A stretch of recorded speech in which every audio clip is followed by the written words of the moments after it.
அந்த டைட்டில் அந்த சாங் நீங்க பார்க்கலையா? இல்ல 2 பேர் வராங்க, ஆனா ஹீரோயின் ஒருத்தங்க தானே. இல்ல அந்த சாங் பார்க்கல நீங்க மாயோனே. உங்களுக்காக தான் எல்லா படத்தையும் இதே கேள்வி கேட்குறீங்க. நம்ம தேவராஜ் அண்ணன் வந்து அப்படியே மீனாட்சி சார் மேல தலையை வச்சு சாஞ்சிட்டாரு அந்த பாட்டுல. அப்படி எமோஷனல் ஆகி ஒரு மாதிரி ஆயிட்டாரு. நீங்க என்ன இன்னும் நான் எனக்குள்ளே சாஞ்சிட்டேன், அவ்வளவு பிரமாதமா இருந்தது.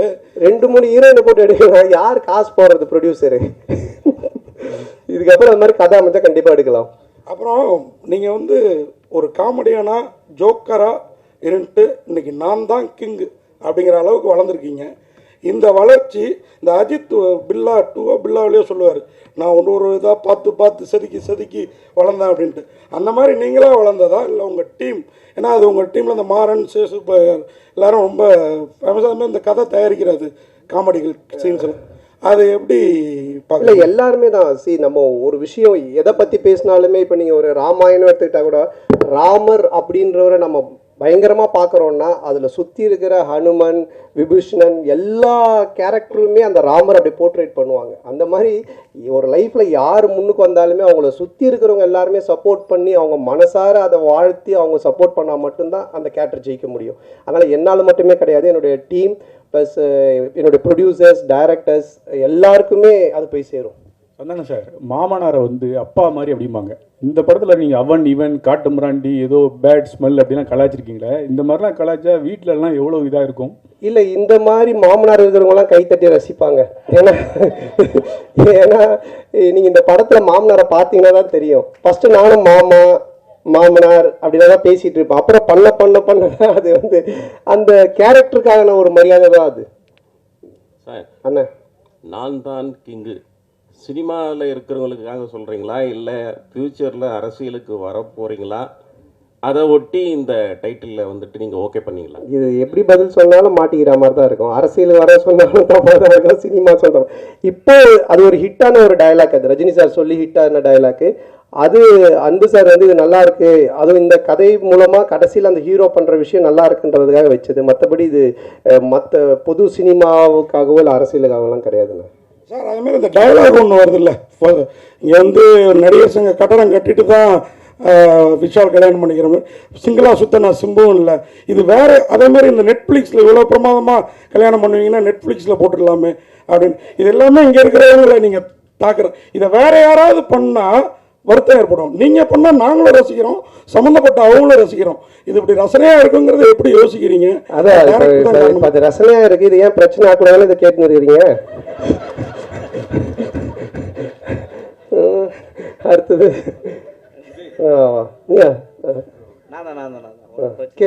ஏன்னா ஆக்சுவலாக இப்போ வந்து சேஷன் வந்து இதுவாயிட்டாங்க, காலமாயிட்டாங்க.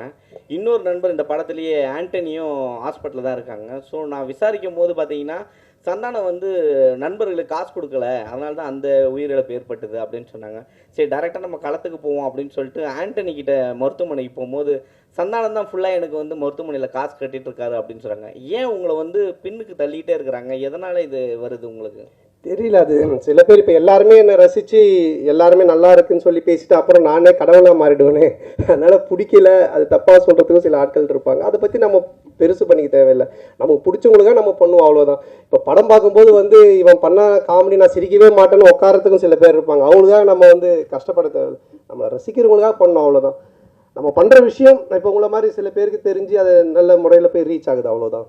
இப்போ டைட்டில் வரும்போதெல்லாம் பார்த்தீங்கன்னா இப்போ தொடர்ந்து இனிமே இப்படி தான் அப்படின்னு வச்சிங்க, அதுக்கப்புறம் டிடி ரிட்டர்ன் 10 வருஷத்துக்கு முன்னாடி வச்ச டைட்டில் அது இப்போதான் தொடர்ந்து. இல்லை நான் தான் நீங்கள் கிங்குன்றீங்க, நீங்கள் காமெடியில் கிங்கா இல்லை அடுத்தது ஹீரோக்களில் கிங்காக போகிறீங்களா? இல்லை, அதுதான் நான் பதில் சொன்னேன். இப்போ இந்த படத்துடைய கதைக்கு தான் கிங்கு. இது வந்து பொதுவாக நம்ம எதுவுமே எடுத்துக்க வேண்டாம். அவங்க மாயோனே சாங் போடும்போது நீ எழுந்து வந்த ஆடலான்னு அதை நான் பார்த்துட்டு தான் இருந்தேன். அதெல்லாம் மறைச்சிட்ட பத்தியா சந்தானம் ப்ரோ? அந்த ரன்பீர் கபூர் படம் மட்டுமே பார்க்குற ஆலியா பாட்டியை கண்டுபிடிச்சி நடிக்க வச்சது நீங்கள் தானே? அந்த டயலாக் அவங்க சொன்னதுக்கு அப்புறமா அது தோணுச்சு, சரி ஆலியா பாட்டுன்னு சொல்ல வேணா ஆலியா பாட்டின்னு சொல்லி ஒரு விஷயம் பண்ணலாம் அப்படின்னு சொல்லி. இல்லை அது கரகாட்டக்காரன் படத்தில் வர்ற மாதிரியா இல்லை எதேச்சி அமைஞ்சதா? இல்லை எதர்ச்சி அமைஞ்சது தான். Okay, thank you. அன்பனாக்கு ஒரு கேள்வி. ஆனால் நீங்கள் மகளை வந்து தயாரிப்பாளர் ஆகிட்டீங்க.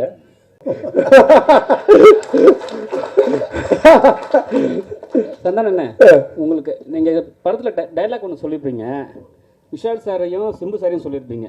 முரட்டை சிங்களா சுற்றுறது 3 பேர் தமிழ் சினிமாவில். எஸ்ஜே சூர்யாவும் இருக்கார், ஏன் அவர் விட்டுட்டீங்க? ஏன்னா அவர் கூட நீங்கள் ட்ராவல் பண்ணியிருக்கீங்க. இல்லை, இவங்க 2 பேரும் வந்துட்டு இப்போது ரீச்சில் இருக்காங்க. ரெண்டாவது ரொம்ப க்ளோஸ் டு என்னுடைய ஃப்ரெண்ட்ஷிப்பில் ரொம்ப க்ளோஸில் இருக்காங்க. அதனால் அவங்க பேர் டக்குன்னு ஞாபகம் வந்ததுனால பண்ணோம். என்னென்னா இப்போ எப்பவுமே வந்து நீங்கள் சந்தானம் சார் வந்து ஒரு டீம் எடுத்தாருன்னா எல்லாரையும் கலெக்ட் பண்ணி மொத்தமாக ஒரு என்ன சொல்லுவாங்கன்னா ஒரு சீட்டு கட்டு மாதிரி சரி ராஜா ராணி எல்லாமே இருக்கும். இதில் வந்து சில பேர் மிஸ் பண்ணதா சொல்கிறாங்க, அது உண்மையா? யார் மிஸ் பண்ணாங்க? இப்போ உங்கள் டீமில் 2-3 பேர் மிஸ் ஆகிட்டாங்க, அதை பற்றி கேட்குறேன். நடிக்கிறதுல சொல்கிறீங்களா? இறந்துட்டாங்க. ஓகே. இல்லை, அது உடல்நலக்குறைவு. அது சில பேருக்கு அது மரணம்ன்றது நம்ம கையில் இல்லை. எப்போ யாருக்கு என்ன நடக்கும்னு தெரியாது. பட் இருக்கிற வரைக்கும் ஆரோக்கியமாக வாழ்கிறதுக்கான விஷயங்களை நம்ம பார்த்துக்கணும், அவ்வளோதான். அது தவிர வேறு எதுவும் ஒன்று இது பண்ண முடியாது. தயாரிப்பாளர் மேடத்துக்கு ஒரு கேள்வி. சுஷ்மிதா மேடம் எப்படி படப்பிடிப்பு நடக்கணும், என்ன அட்வைஸ் கொடுத்தாங்க? உங்களுக்கு அடுத்து யாரை வச்சு படம் பெரிய பட்ஜெட்டில் தயாரிக்கணும்னு ஆசை இருக்குது? எனக்கு அவர் கண்டிப்பாக ஒரு இன்ஸ்பிரேஷன். நான் கிட்டத்தட்ட ஆஃபீஸ்லேயே தான் வளர்ந்தேன். ஸோ ஒவ்வொன்றும் நான் கற்றுக்கிட்டு தான் வந்துட்டுருக்கேன். அண்ட் பெரிய படம் சின்ன படம் இல்லாமல் மக்கள் என்ஜாய் பண்ணுற மாதிரி படம் எடுக்கணும்னு தான் என்னோட ஆசை. ரெண்டுமே இருக்கணும் எனக்கு. சார் இமான் சார் உங்களால் பல ஹீரோக்கள் வளர்ந்தாங்க. சந்தானம் சார் ஓரளவு வளர்ந்த ஹீரோ. இன்னும் அவர் வளர்கிறதுக்கு இந்த பாட்டு இதுவாக இருக்குது. தொடர்ந்து உங்கள் 2 பேரோட ட்ராவல் தொடர்ந்து இருக்குமா? அடுத்தடுத்த படங்களில் வேறு எதுவும் கமிட் ஆகிருக்கீங்களா 2 பேர்? அவர் படத்தில் நீங்கள் எதுவும்? இல்லை, இப்போதைக்கு ஒன்றும் பேசலை சார். பட் நிச்சயமாக அதுக்குண்டான சரியான கதைகள் அமையும் போது நிச்சயமாக பண்ணுவோம் சார். இதுவே ரொம்ப லாங் டைம் வெயிட் தான். அதுக்கு பிறகு தான் அதை பண்ணியிருக்கோம். நிச்சயமாக கூட சேர்ந்து மறுபடியும் ஒர்க் பண்ணுவோம் சார். சந்தானம் சார், நீங்கள் எப்போதுமே ஆண்கள் அது என்ன பெண்களுக்கு பிடித்த கலர் பிங்க் கலர்ம்பாங்க, அதுதான் காரணமா? நல்லா இருந்தது, 3 பாட்டுமே நல்லா இருந்தது. அந்த படம் இந்த கேள்வியெல்லாம் உங்களுக்கு எங்கேருந்து தோணுது?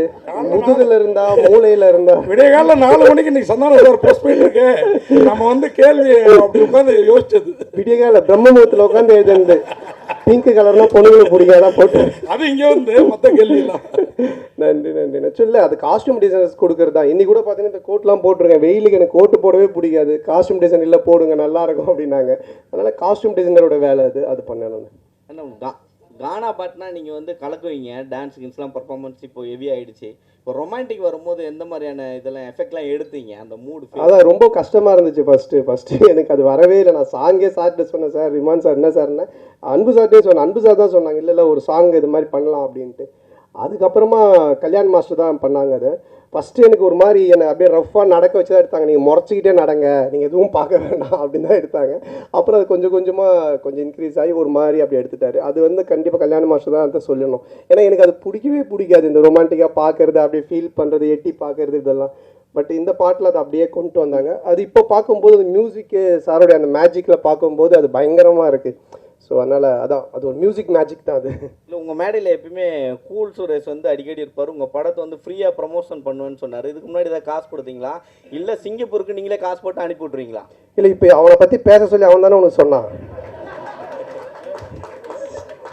சம்பந்தமே இல்லாமல் திடீர்னு சந்தானம் சார் நேத்தி ஸ்டார் படத்தோட ப்ரெஸ் மீட் அங்கே வந்து கவின் பேசுகிறப்போ அந்த படத்தோட ட்ரெய்லரும் நல்லா ரீச் ஆகிருக்குது. அங்கே ப்ரெஸ் மீட்டில் நாங்கள் கேட்டப்போ உங்களுக்கு இந்த பெண் வேஷம் யார் ரோல் மாடலுங்கிற மாதிரி ஒரு நிருபர் கேட்டார். இப்போ அவர் சொன்னார் கரீனா சோப்ரா அப்படின்னு சொல்லிட்டு. நீங்கள் ஆனால் அதுக்கப்புறம் பெண் வேஷமே போடல. எனக்கு தெரிஞ்சு ஆனழகன் பிரசாந்துக்கு அப்புறம் அந்த கரீனா சோப்ரா நிறைய பேர் பெண் வேடம் கேட்டு நம்ம ஹீரோக்கள் எல்லாம் போட்டு ரொம்ப ரீச் ஆனது. ஏன் அதுக்கப்புறம் அதை பண்ணல? உங்களுக்கு ரொம்ப ஆப்டாக இருக்கும். பண்ணுறேன் நான் கண்டிப்பாக. கதை அமையணும் இல்லை சார், கதை அமைஞ்சால் தான் கரெக்டாக பண்ண முடியும். ஏதாச்சும் ஒரு லேடி கேட்டப்பில் ஒரு கதை ஏதாச்சும் வந்தால் கண்டிப்பாக டெஃபினட்டாக பண்ணுறேன். ஹீரோயின் மேடம், உங்களுக்கு ஒரு கேள்வி. அண்ணன் கேட்டுறாரு. அந்த மைக்கை கையில் போட்டு கட்டிக்கினா இருப்போம், அவர் யாருக்குமே தர மாட்டேங்குது, ஒளிச்செல்லாம் வச்சுட்டு பேசி. ஹீரோயின் மேடம் இல்லை, ஹீரோயின் மேடம் நீங்கள் சொன்னீங்க சந்தானம் சார் ஃபர்ஸ்ட் இங்கிலீஷில் பேசிட்டு இருந்தார், அப்புறம் ஒரு வாரம் கழிச்சு தமிழில் என்னையும் அவர் கலாச்சாரத்தில் என்ன பயங்கரமாக பங்கமாக இருந்தது. அதை மட்டும் இல்லை, ஆக்சுவலாக அந்த மால் சாங்கில் வந்து ஒரு விக் ஒன்று வச்சுருந்தோம். அந்த விக் வந்து ரொம்ப அன்கம்ஃபர்டபுளாக இருந்தது. அதில் வந்து நான் ஆக்சுவலாக அதில் ஏதாவது க்யூட்டாக பண்ண சொல்லி கேட்டிருந்தாங்க. சரி, நான் கான்ஃபிடென்ஸை வரவழைச்சு நான் அப்படியே செட்டுக்கு வரேன். சரி, நம்ம க்யூட்டாக தான் இருக்கும், அந்த விக்கில் கேவலமாலாம் இல்லை அப்படின்னு நினச்சிட்டு நான் வந்தேன். சார் வந்தோடனே நல்ல அமெரிக்கன் பிச்சைக்காரி மாதிரியே இருக்கு அப்படின்னாரு.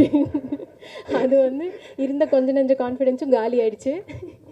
இல்லை, அது ஆக்சுவலாக ஒரு பார்பி டால் வச்சு கொண்டு வந்தாங்க, அதனால் இது பண்ணோம். ஆனால் அது மாதிரி தான் வேணும், ஒரு டிஃப்ரெண்ட்டான லுக்கில் வந்து பண்ணுற மாதிரி. சந்தானம் சார், இன்றைக்கி அவங்க ஒரு 3 வருஷம் முன்னாடி உங்களுக்கு வந்து அனுஷ்கா மேலே தான் ஒரு ஆசை, அவங்க அவங்களோட நடிக்கணும்னு சொல்லியிருந்தீங்க நீங்கள். அனுஷ்காவோட நடிக்கணும்னு ஆசை சொல்லுங்கண்ணே, நீங்க மாத்தி அனுஷ்கா மேல ஆசை அப்புறமா நடிக்கணும் சொல்றீங்க. அவங்களோட வந்து ஜோடி ரொம்ப நேரம் யோசிச்சிருந்தீங்களே எனக்கு. நீங்க சொன்னது இது. அப்போ நான் கேள்வி கேட்டப்ப சொன்னீங்க அனுஷ்கா மேல ஆசை நடிக்கணும், அவங்களோட நடிக்கணும்னு. ஓகே ஓகே, நாம அந்த நடிக்கணும். ஆசை இன்னும் நிறைவேறல. அது ஏன் உங்களுக்கு? இல்ல என்னன்னா நடிச்சிருக்கேன் அனுஷ்காவோட வந்துட்டு 2 படம் தெய்வ திருமல் நடிச்சிருக்கேன். அப்புறம் அவங்களோட ஃபர்ஸ்ட் படமே 2 நான் தான் நடித்தேன். பட் ஹீரோயினா எதனா கேட்டிருப்பாங்க, அதனால அவங்களோட நடிக்கணும்னு சொல்லியிருப்பேன். கதை அமையணும்னா கதை அமையணும், அந்த கேரக்டர் கிடைக்கணும், இது எல்லாமே இது பண்ணணும். ஸோ அது கதை தானே எல்லாமே. நம்ம திடீர்னு நடிக்கணும்னு சொல்லி கூப்பிட்டு நடிக்க வைக்க முடியாது இல்லைங்களா? சந்தானம் சார், ஆன்மீகத்தில் நீங்கள் நல்லா வெளிப்படையாக சொல்லுவீங்க. நிறைய பேர் சாமி கும்பிடுவாங்க, வெளியே சொல்ல மாட்டாங்க. நான் ஆன்மீகவாதி, நான் கோயிலுக்கு போகிற நல்லா சொல்லுவீங்க. உங்கள் லைஃப்பில் ஆன்மீகம் வந்து எந்த அளவுக்கு லைஃப்பை பண்படுத்துது? அப்புறம் இன்னொன்று முக்கியமாக, ஈசா போனேன், அவர் வந்து பணம் கேட்டார்னாரு, வாங்கி கொடுத்தீங்களா இல்லையா?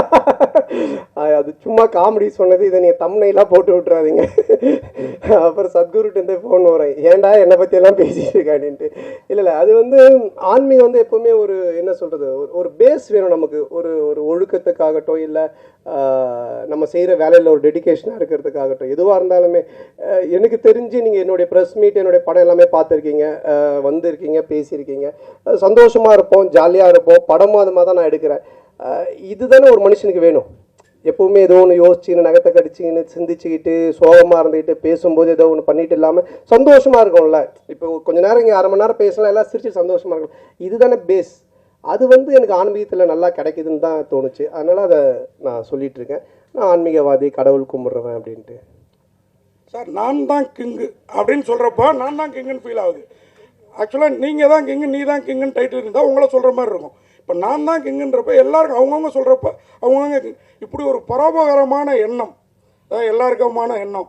அதனால தான் அன்பு செழியன் சாரும் வந்து அவங்க பொண்ணை இந்த படத்தில் வந்து ப்ரொடியூசராக இன்ட்ரடியூஸ் பண்ணாங்களா, அவங்களும் நான் தான் கிங்கு அப்படிங்கிற எண்ணத்தில். ஆமாம், இது நம்ம படம் பார்த்து ஒரு ரிவ்யூ சொல்கிறாங்கல்ல, அவங்களும் நான் தான் கிங், அவங்க சொல்கிற ரிவ்யூ வச்சுதான். அந்த மாதிரி ஒரு எல்லாருமே அவங்க தொழிலில் சொல்கிறத, இப்போ இவர் சொல்ல 2 தடவை நான் தாங்க கிங் அப்படின்னு, அந்த மாதிரி தான் அது.